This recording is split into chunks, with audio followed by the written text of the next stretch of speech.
everybody. Ladies and gentlemen, welcome back to the Reflection and Projection for Sports podcast with Simon Burtz. We thank you all for taking an hour out of your time and tuning into the show, where today we will be reflecting on some of the biggest sports news, just for the biggest things happening in the current world of sports. All right. So obviously we've got a lot of football to talk about. It's mainly football, but there's a little bit of basketball in there. Football is the biggest thing right now. Playoffs, all that good stuff. So now, if you're listening to the podcast, get your popcorn, sit back, and have fun. Just listening to me chip away. So, I didn't prepare a joke this time. I know you guys are happy, but I will say that jokes are made to be delightful, and jokes are also to have fun, to make us be funny, and jokes are also for people to listen to listen to and think that that the person telling the joke isn't so smart. All right. So when it comes to when it comes to the amount of jokes that come out of my mouth, it gets pretty punny. All right. So, with that being said, the Pittsburgh Steelers prevail in a pure dogfight against the rivaled Baltimore Ravens after a disappointing missed kick from Tyler Loop to end their season. So, first of all, the Ravens didn't have their best season. Lamar went down with a hamstring injury early on. Records started to go down holes that nobody expected. I mean, they beat the Browns and then lost 4 in a row and was just not what they hoped for this year. When you're a team like the Ravens and you've been winning so much and have been going to the playoffs a lot, not necessarily advancing far in the playoffs, but just at least getting more minutes, more experience in these playoff type games helps a lot. And so even though it wasn't a great season, I think that last half of the season, they arguably played a little bit better than the Carolina Panthers did. I know the Panthers are in the playoffs, but they didn't have their best season ever. They had a great year compared to the last few years, but there's still a lot that they can improve on. You win these big games, but then you lose all these crappy games against like the Saints and the Cardinals. You guys know what I'm talking about. Anyway, so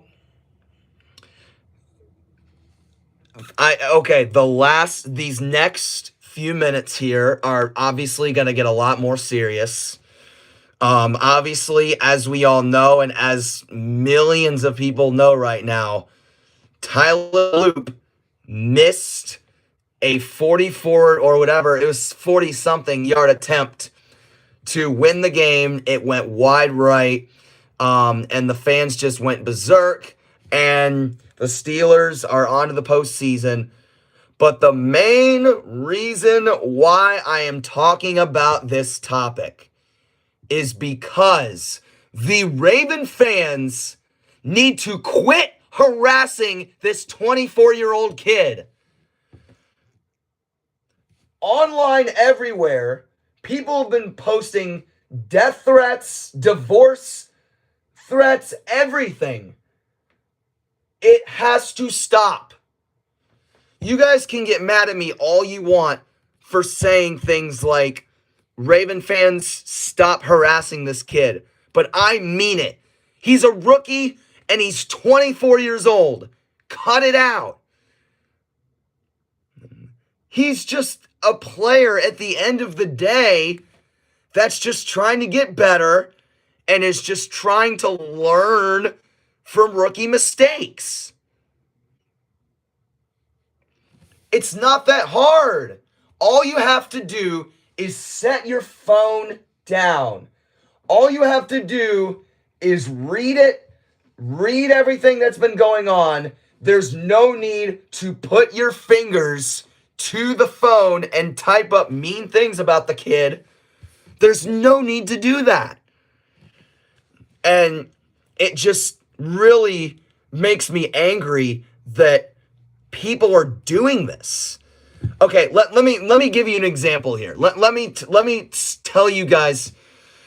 Okay, so listen carefully. For example, if you get fired from your dream job, let's say you're, I don't know, Steve Kerr or Doc Rivers, you're coaching in the NBA. You get fired from your dream job because the ownership wanted to move on from you, but you still put up 50 plus wins every year in the NBA and took your team to the playoffs every single freaking season. And people start bullying you online and posting death threats about you because you get fired for being and just you get this cyberbullying because you get fired for something that was not your fault. Yes, it's in this case it's technically the kid's fault, but you've got to understand that everybody's going to make mistakes. And if you get fired from a dream job because you put up 50 plus wins every year in the NBA and make the playoffs every single year, and people start bullying you online and posting death threats, how would that make you feel? If you were the person that got fired and people start cyberbullying you left and right, how would that make you feel? Think about it.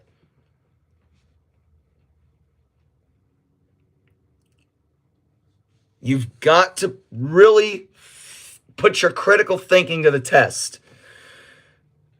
So if you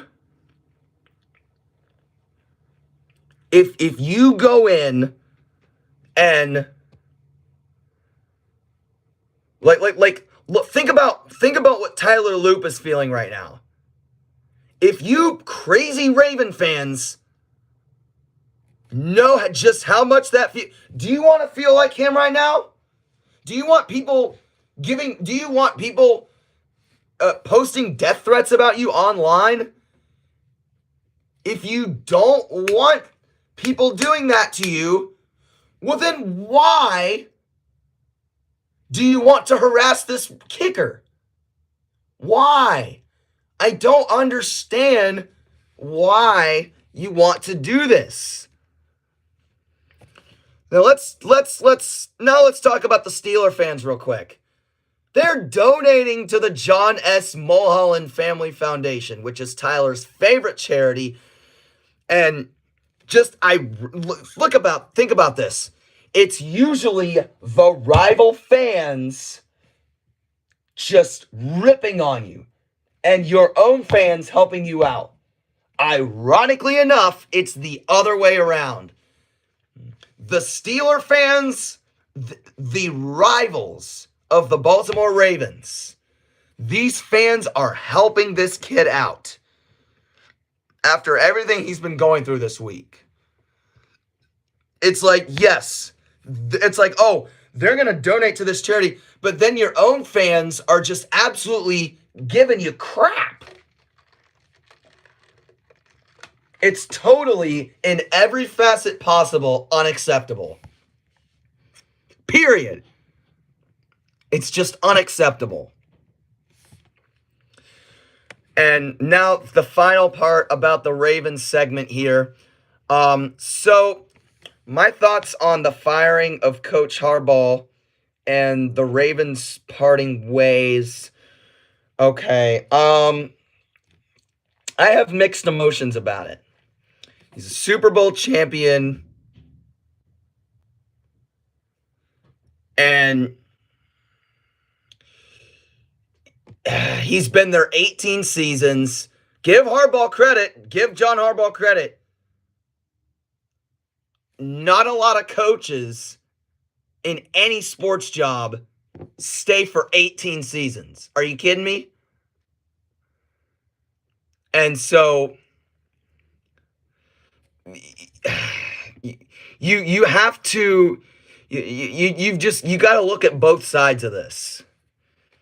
Yes, he's been there a long time, but as of recently, outside of going to the AFC Championship in 2024, they really haven't been winning playoff games all that much. And it's like losing in the first round a lot. It's just like you're consistently at that same spot when you're throwing 2024 to the side, when you go all the way to the third round of the playoffs. But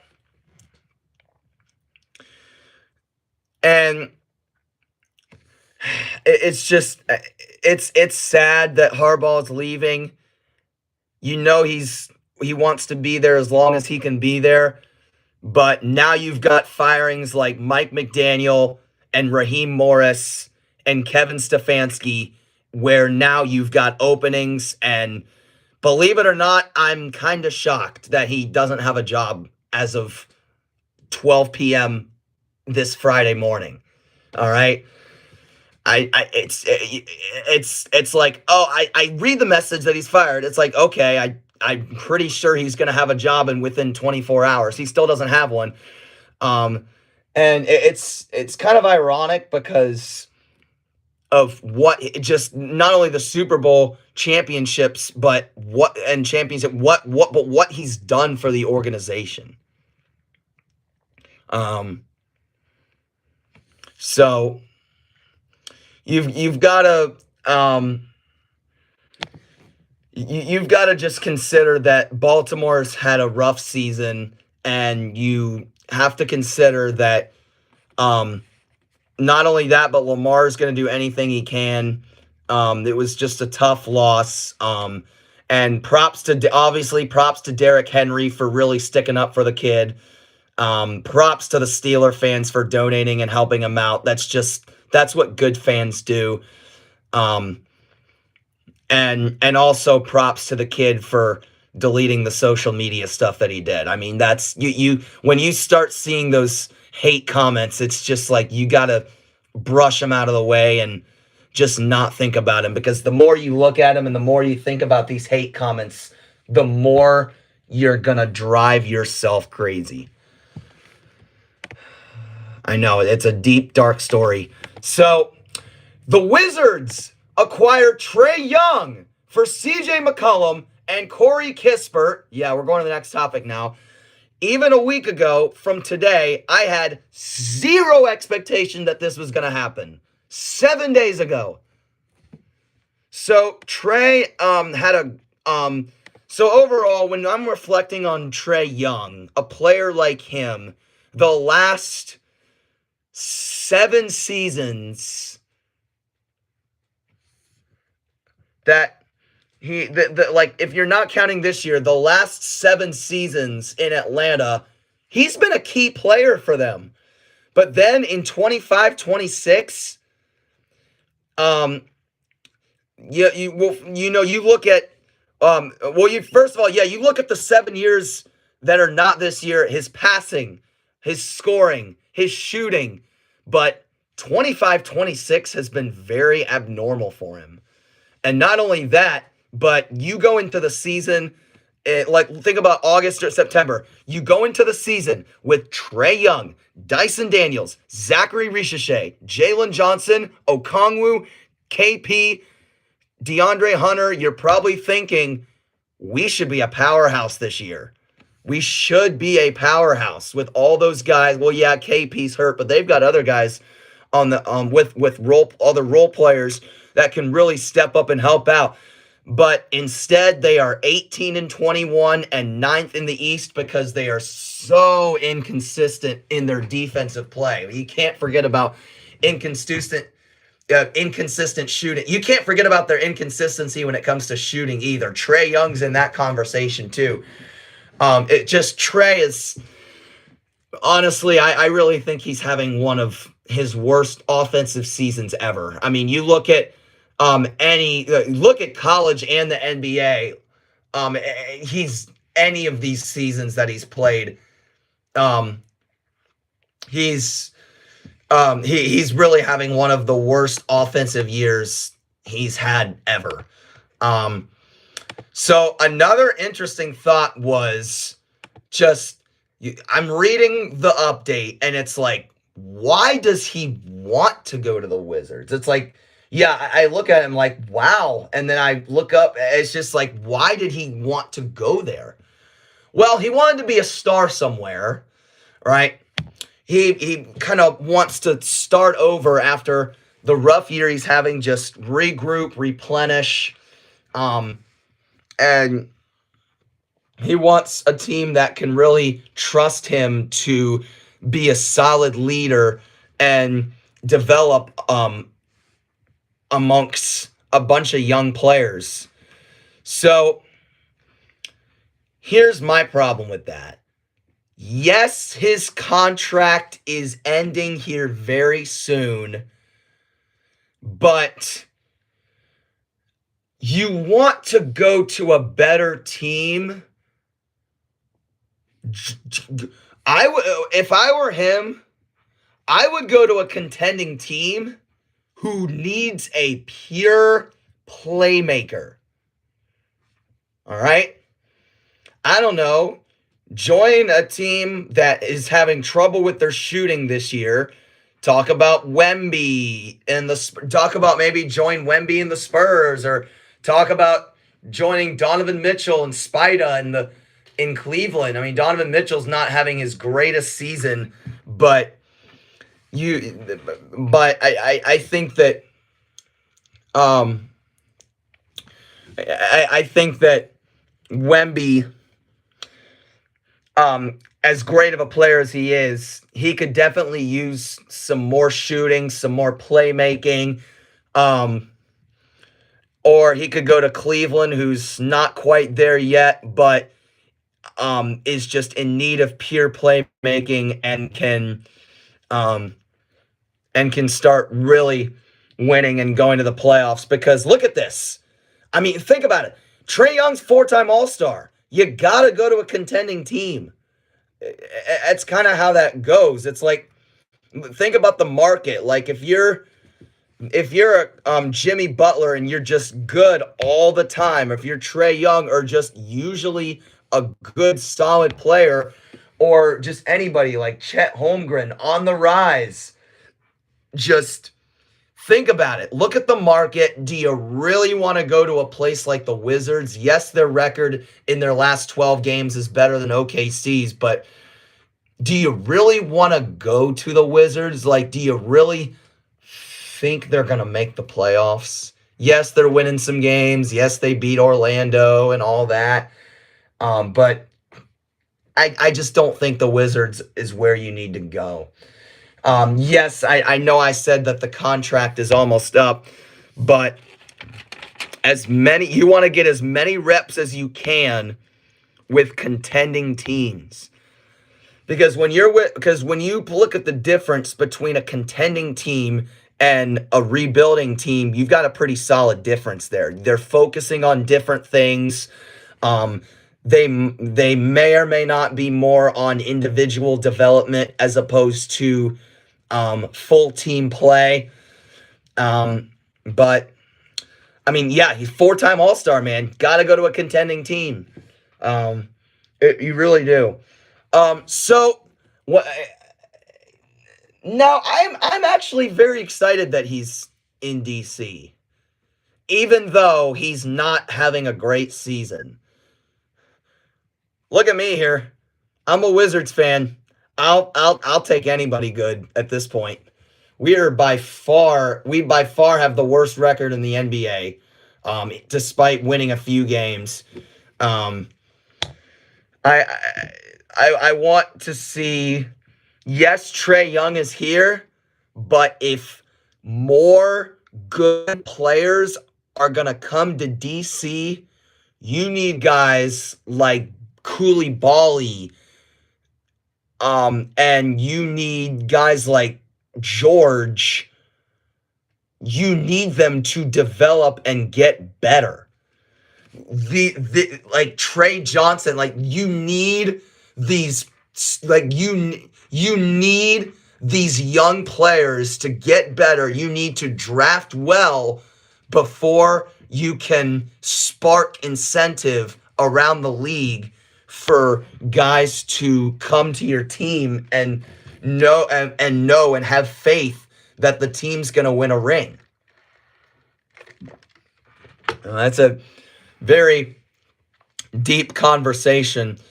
But we'll be back in just a few moments where we're going to be talking a lot more football. And it's just going to get a lot more exciting. We'll be back in a moment.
And we are back, ladies and gentlemen. Oh boy, this might be the best part of the podcast. I haven't gotten to say this in a long time. The Carolina Panthers have finally made the playoffs for the first time in 8 years and have conquered the NFC, their first NFC South title since 2015. So I'm just very grateful to have another opportunity on Saturday. Just tomorrow, yeah, really excited for this opportunity tomorrow. Not only that, but at our home stadium. We are playing the Rams at our home stadium, and just yes, we're inconsistent. But if you really think about it, I'm happy we're in the playoffs. But man, do we not deserve to be there? Because, like I said earlier, the Panthers have been beating these good teams, but look at the Saints, man. We lost twice to the Saints. And divisional losses, like I've said, hurt more than basically anything. We lost one to the Bucks, we lost two to the Saints. That's not good. It's not good at all. We lost to the Cardinals too. It's some of these crappy teams we're just not beating. So, and just, the ironicness and just the wild talk when it comes to how crazy and how bad the NFC South is. You got 3 8-9 teams. Look at it, just think about it. Look at how bad this division is. This division is terrible. Worst in the league, most inconsistent in the league, and one of the easiest divisions to win. Especially if you're a powerhouse. None of them were a powerhouse this year. Wasn't hard to win it. It wasn't easy to win it this year, but usually when there's one powerhouse and three scrubby teams, the one powerhouse usually makes it a cakewalk. This was not a cakewalk. Carolina lost on Saturday and had to have their fate determined by another game, by the Saints and the Falcons game. It's so funny to see fans in all 4 NFC South teams there. I was watching that second half just on the edge of my seat. I was nervous just because the Saints were just finding ways to do what Atlanta struggled to do throughout the course of the season, which is get third down stops, get red zone stops. But I'm just grateful that Carolina somehow found a way to get in, even though our record is what it is. I feel like we deserve it so much better than Tampa does, just because it's about who wins more games in the month of December leading up to the postseason. It's like, oh, we're playing our hottest football. I feel like we deserve to make the playoffs now. I mean, look at this. The Bucks started off so hot, and then they just blatantly fell apart and lost a whole bunch of games. And as great as of a quarterback Baker Mayfield is, he just wasn't getting it done this year. And Tampa was just making consistent defensive mistakes and errors and all sorts of stuff that just want to be forgotten. Not forgotten. You got to learn from your mistakes. They're going to learn from their mistakes. And in my mind, I'm thinking, geesh, are all 3 of these coaches not only fighting for a playoff spot, but fighting for their jobs? You definitely knew Raheem Morris was fighting for his job. I was sure that Todd Bowles was going to be fighting for his job. And I was a little uncertain about Canales. I know it's only his second year there, but it always just as a fan, it just always feels like you're fighting for your job just because of how intense the league is. So now let's just go deeper. I know we're in the playoffs, but I really do need to reflect back on Saturday's game and just my thoughts on the refs, the controversial calls. And in my mind, I'm thinking with some of these bad calls, it may have taken our playoff chances away. It's not about what actually happens. It's that when you're making these calls, it's like, think about it. It's not about the yes, it happened. It's about the could and maybe or like what if kind of thing. Like they literally, like Baker, seriously, that Panthers-Bucks game, goodness Lord, did the refs bail him out. When I was watching that game, in my mind, I was thinking, oh, do these refs love and cherish Baker Mayfield? It's disgusting. It's ridiculous. So let's go to the offensive pass interference call on McMillan. Yes, McMillan did shove the defensive back at the start, but my theory is that it didn't really impact the play very much because he was easily able to get downfield, It's natural contact. It's football. It's gonna happen. I really thought that was a soft offensive pass interference call on McMillan. I really like, if I'm a ref for George Mason's intramural sports program, and when it comes, and I really think that yes, health and safety of the players is the number one thing, but I think the second thing that I focus on deeply is, like, did it impact the play? Like, was in this case what McMillan was absolutely able to get where Bryce Young needed him to get to. And in that moment, yes, it is what it, like, yes, he shoved him, but that's soft, man. I wouldn't have thrown a flag there. So now this second one that I'm going to talk about, I think, is the most agitating. I think this is the most ridiculous missed call I have ever seen. All right? This is one of the easiest calls that you could have made in the entire game. He pulled Tommy Tremble's face mask off. Wide in the open.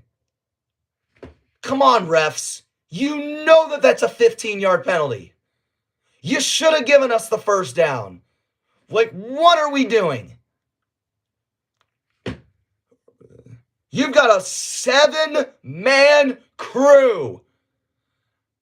I'm sure somebody is line judging there and watching for off-ball contact. Hello? It really makes me, it just, that call made me so agitated because we've all known it for years. Face masks have basically always been illegal in football. And it's really, really frustrating to see NFL refs missing that call. Like, in intramural flag football, yes, it's flag football, but if you pull someone at their face mask to the ground, you know that's illegal. I think it's just sad that NFL refs are missing that.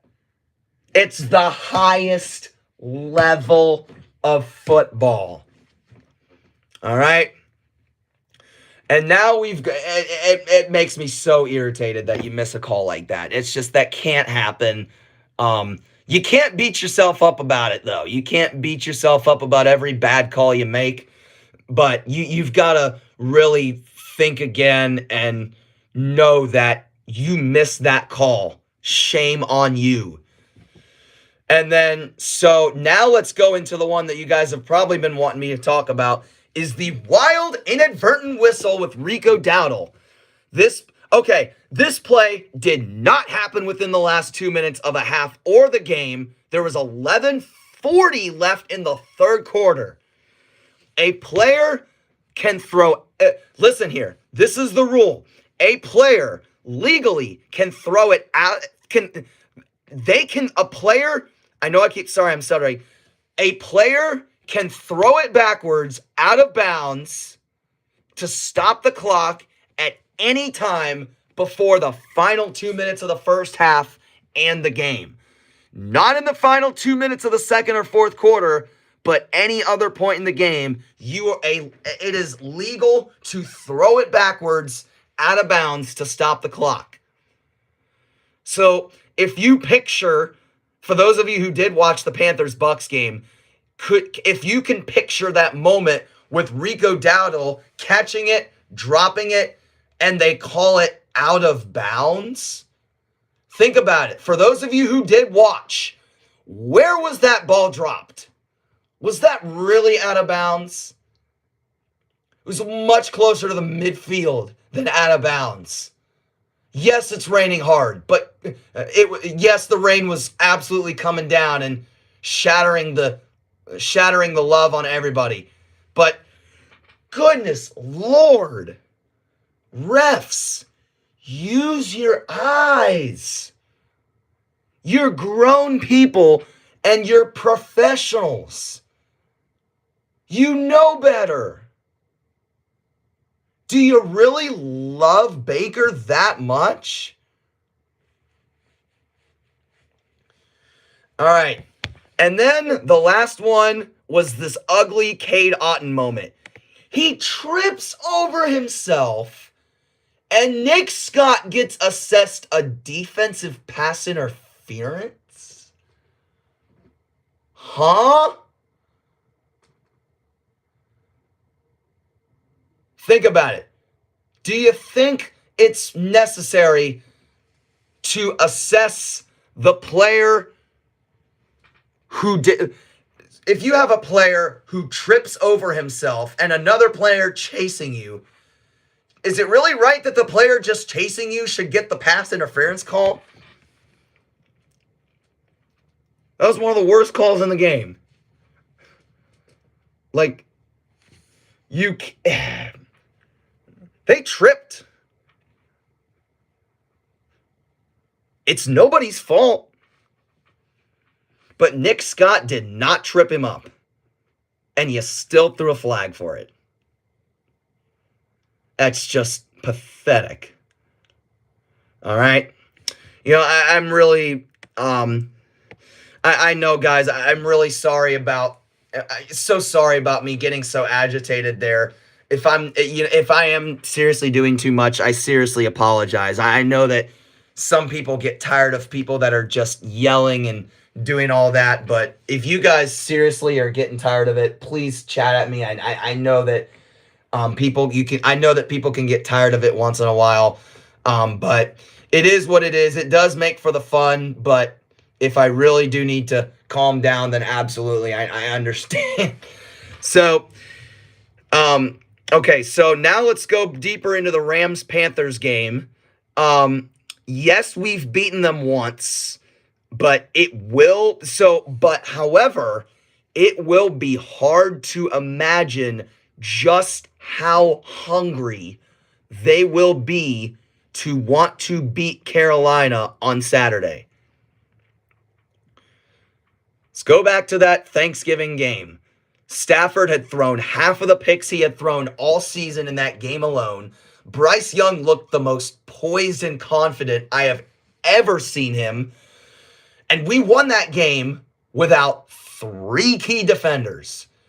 They are back and playing now.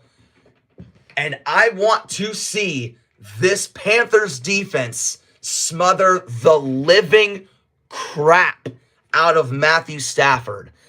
This game is going to be in Matt Stafford's head. I promise you that. This defense better smother, bring the pressure, bring the blitz.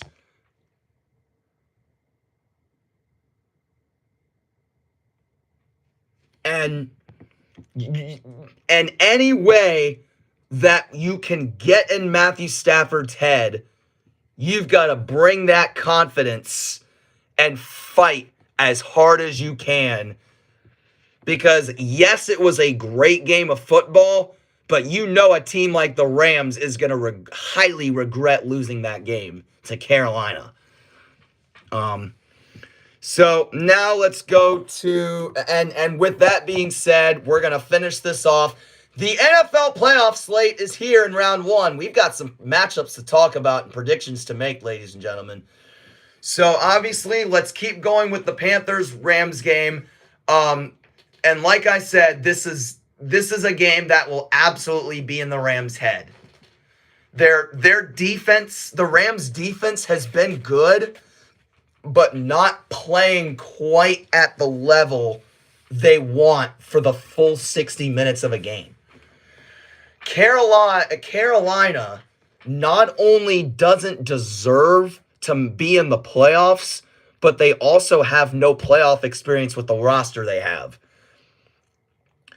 Carolina has played in many close games this season and have executed in, I would say, 85% of them. The biggest strength for Carolina this season is their ability to come back in these late games. Not what I mean by late games is in the fourth quarter. Just being able to step up and come back in those last moments was easily the biggest just positive,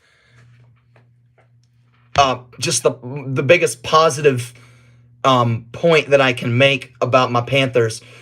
And yes, Bank of America at times can be hard to play in, but it's a playoff game. It's all about experience. I just don't think the stadium, yes, the fans can make a difference, but I just don't think the fans are going to be a deciding factor. I really don't. And with that being said, I sadly do have to go with the Rams winning this game. I'm gonna say 27-17 in favor of the Rams. I think it's gonna be a great game. I think Carolina's defense is gonna go in there with a lot of confidence. It's like they did it to Matthew Stafford. Now they want to do it again. But I really think that the Rams defense not only shuts us down, but I also think that yes, Quentin Lake is injured, but guys like Jared Verse, and I really think are gonna just step up and do a great job. And I think at the end, towards the end of the game, I feel like I have that gut feeling that Stafford really is going to figure something out. That being said, that's the first out of 6 games we got to talk about this morning. Rams, 27-17 over the Panthers. All right, so now we got the Packers-Bears game. That's later tomorrow night. Okay, I think that's going to be a great game. Packers-Bears, division rival. Everyone knows that rivalry goes back a long way. Back to the 60s and 70s, man. So obviously the Bears defense knows how to force turnovers. They're leading the team in that they're leading the league in that category, just being sneaky, forcing these little turnovers that can lead to confidence and getting in the team that turned the ball over's head. And, Caleb Williams is lethal with his arm. He's such a mobile player. But the Bears have lost 3 of their last 5 games, though. But Green Bay has more playoff experience despite being Micah Parsons-less. All right? I know he tore his ACL. It's going to be out for a while. But I still think guys like Jordan Love, Christian Watson, Romeo Doubs, I really think that offense, not only that, but I think that somehow their defense just gets in there and does a great job on Caleb Williams, pressuring him, locking up guys like DJ Moore, Romeo Donze, guys like that. With that being said, I think it's a gritty defensive battle at Packers 13, Bears 10. I think it's going to be a great game. It's going to be a must-watch game for many people, especially in that region of the U.S. And now let's go into Sunday. Let's go into Bills Jaguars, guys. Okay. This might be, in terms of who has who in the Bills Jaguars, I feel like this is going to be a 50-50. I've got to go with Jacksonville on this one, just because of how Trevor Lawrence is playing right now. Yes, the Bills have the playoff experience, but look at what Trevor Lawrence has been doing lately with the rushing touchdowns. Trevor Lawrence has been balling out lately. I'm telling you right now. The amount of rushing touchdowns that he has been putting up is off the charts. He had a rough start to the season, but the ability to overcome the rough fall he had, it's a big thing, and I think it's a huge difference maker in the game. And might I say, Buffalo, like they've been doing all year, it's gonna factor into this game. They when it comes to stopping the run, they are going to have so much trouble stopping Trevor Lawrence.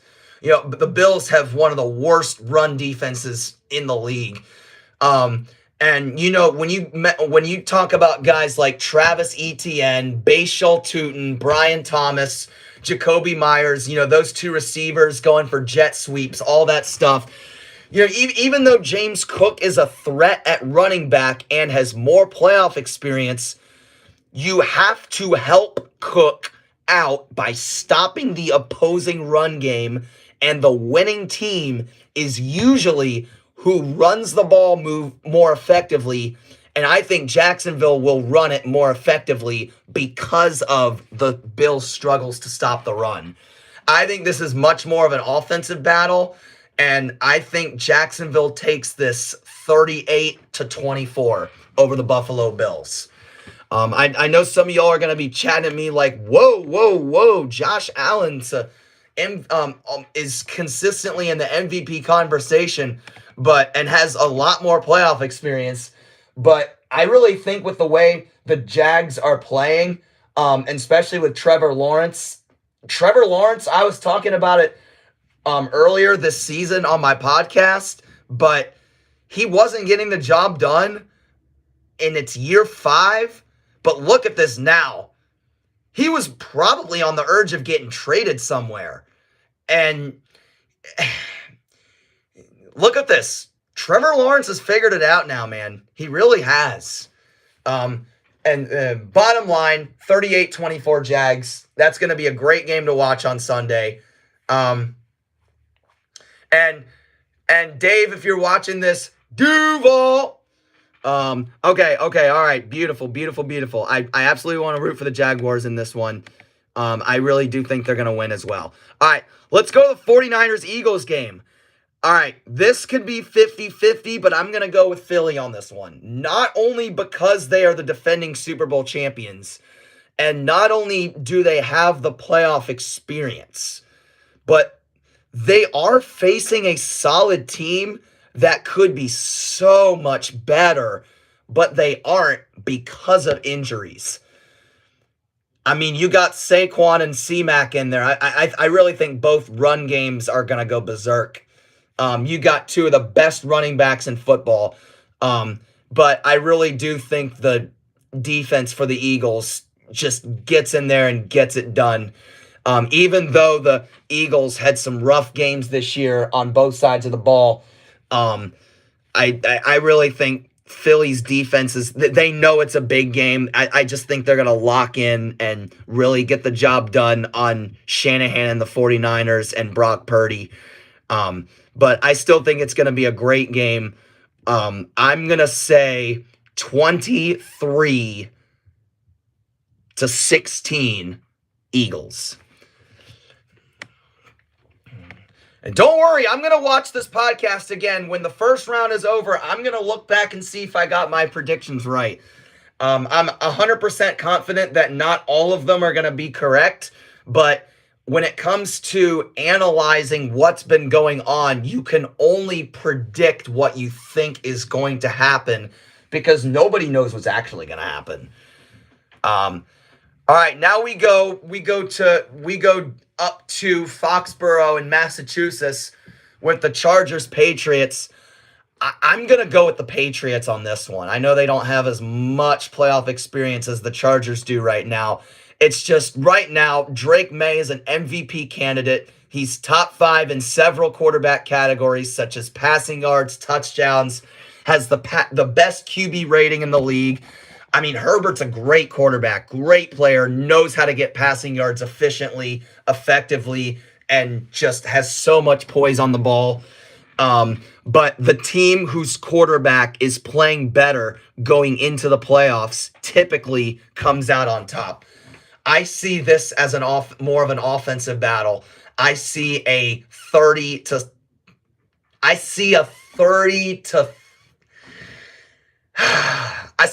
16. I think I'm envisioning a Patriots 30 to 16 win over Justin Herbert, Jim Harbaugh, and the Chargers. Now Finally, the Monday night game. Texans-Steelers. I'm not going to lie. This could be a good one.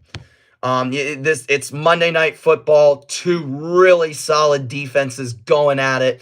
But the Steelers, despite being over 500 every single season, they're losing in the wild card game almost every single season. Houston had a bad start to their season, but have been rolling lately. And I don't think they slow down and put the brakes to the gas pedal here at all. I really think that Houston's defense gets the job done and silences the Pittsburgh faithful at Acrisure. You're looking at CJ Stroud. I think he's going to come up big. He's going to have some rushing yards, a lot of passing yards.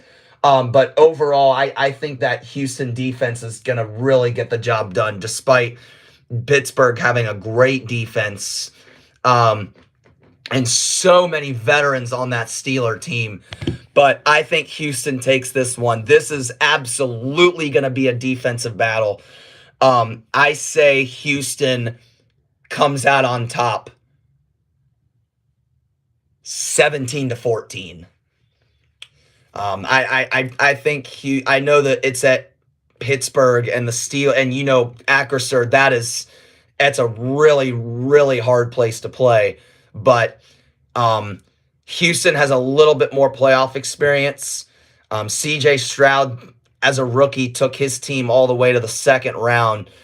And that's phenomenal to do as a rookie quarterback. But 17-14 Texans. That's my prediction on that one. And with that being said, we will have to conclude the podcast there. Thank you all very much. And for those of you in the college football world, about last night, what a game that was. Miami 31-27 over Ole Miss. Miami just plays so physical, plays so violent with their controlled aggression on the defensive side of the ball. And Ole Miss, down the stretch, I know their defense wasn't playing so hot. And absolutely that last play in the end zone was a controversial call. I know I didn't watch the game a ton last night, but I really have to go back and watch that pass interference call and see if the non-pass interference call, that just in the end zone. I just want to watch it a little bit further and see if I can quite agree with it. But then we got Indiana, Oregon. That is a must-watch for me. I think the Hoosiers come through. Both defenses are great. They're two of the best defenses in the country. But I think when you put Mendoza into the picture, best QB in the country, consensus number 1 overall pick in this year's draft. I really think Indiana's going to pull it through, and I see Mendoza and Cincinnati and Surratt and Cooper Jr. really just getting the job done and getting themselves a ring. Indiana is – I know that Hoosier Nation is just loving every second of this. You just got to do it. You just got to enjoy every second of every game of these last 2 games, because you're not going to have a quarterback like this forever. He's a special quarterback, special kid to be around. And that will officially conclude the podcast there. Thank you all very much. I'm not going to root for Indiana or Oregon, but I will say that it's going to be one entertaining game to watch. Ladies and gentlemen, thank you all very much, and we will see you all next time.